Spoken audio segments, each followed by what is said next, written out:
Hi, I'm Rebecca.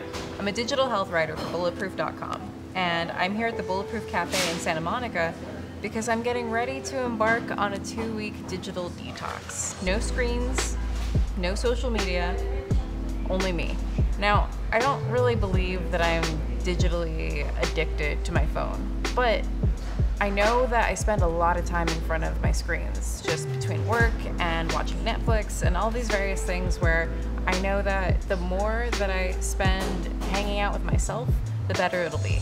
So the rules for the next 2 weeks: no screens after sundown, and I still gotta get paid, so I'm still gonna be working during business hours, but during that time, no social media, which means no idly browsing Facebook or looking up recipes online. My goals for this digital detox are: I want to read at least 5 books, minimum, because I can't really remember the last time that I read a book, which is sad because I graduated with a degree in creative writing. But I want to write 10,000 words of my own work. So that means my own fiction, my own personal essays, and even my own journaling about what this experience has shown me. Okay, I am checking in. Digital detox is going substandard. I am currently at the Albany International Airport in New York. It's the final day of my trip to Killington, Vermont, and it was an incredible trip. I was able to speak to a bunch of members of the US ski team, and they were super cool. They were just such awesome women, and it feels like it would have been really cool to have gotten a chance to post about being here on Instagram and just posting about traveling in general, but it was also kind of cool to have it be my little secret that I was here for work and going on this snow adventure and testing the limits of my parka and my snow boots that I bought forever ago. Just kind of recognizing the power in not posting and just staying focused and recognizing that I would have just posted for the likes anyway. It was valuable. It was good. So ready to go home. Okay, it is day 13, walking my dog.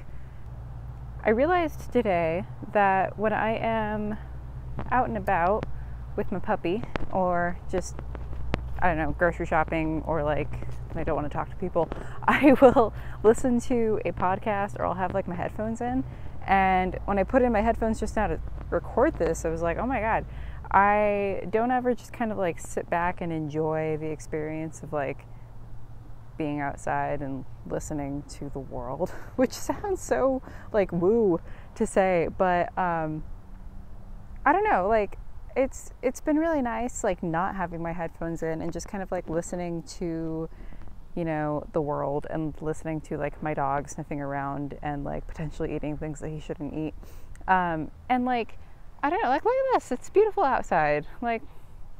It sounds so silly to say, but I'm really coming to appreciate just this experience of not having a screen in front of me all the time, or walking with my phone in front of my face and hunched over like a hunchback. It's silly. It's these revelations that I feel I shouldn't even be making because they're so obvious, but it's nice. There he is, Charlie. There he is. Hi. Hey. You want a digital detox? Yeah, because you're a dog. Okay, bye. So it has been 2 weeks and I am officially done with my digital detox, and oh my God, I spend all of my time on Instagram apparently because I got so much done in the past 2 weeks. I read my 5 books.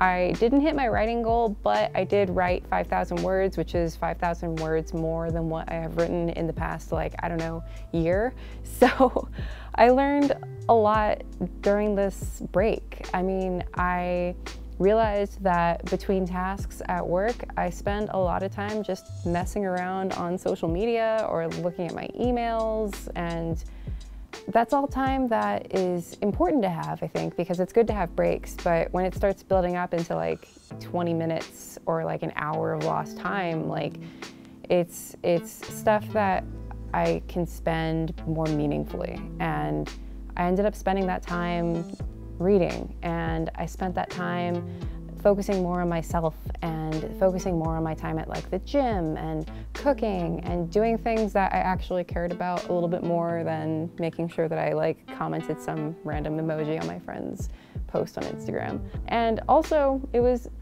really interesting to know that Instagram was kind of like the only thing that I really missed. I didn't really miss Twitter or Facebook or any of those, probably because I just don't use them as much. I resisted the temptation to actually post anything about my trip, which felt like, I don't know, like I had a little secret. And I think that it made me really reflect on why I wanted to post about being on my trip in the first place. It was so I could show off to my friends that I was traveling, right? Which no one really needs to know.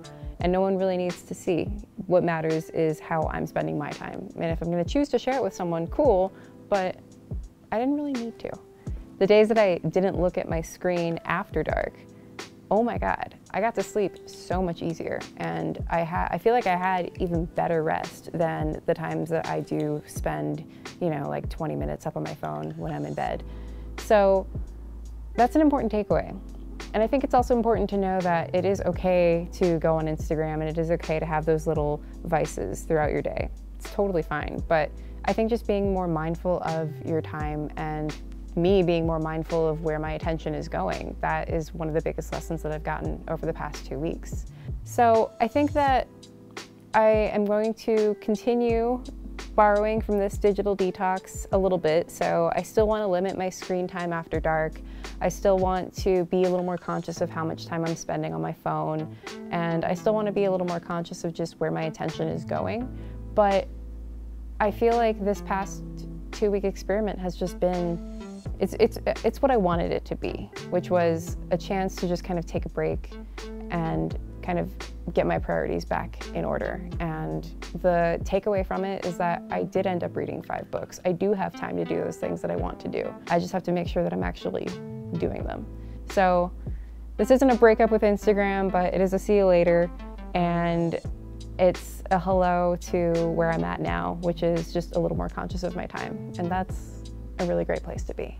I recommend taking a little digital detox, whether you're taking a break from email or taking a break from Facebook or Instagram or whatever it is that you spend your most time doing, but make sure that you replace that time with something that you legitimately care about. So for me, it was reading, and it was spending more time talking to my husband and my family, and I got a lot of face time doing that. So take a break, it's good for you.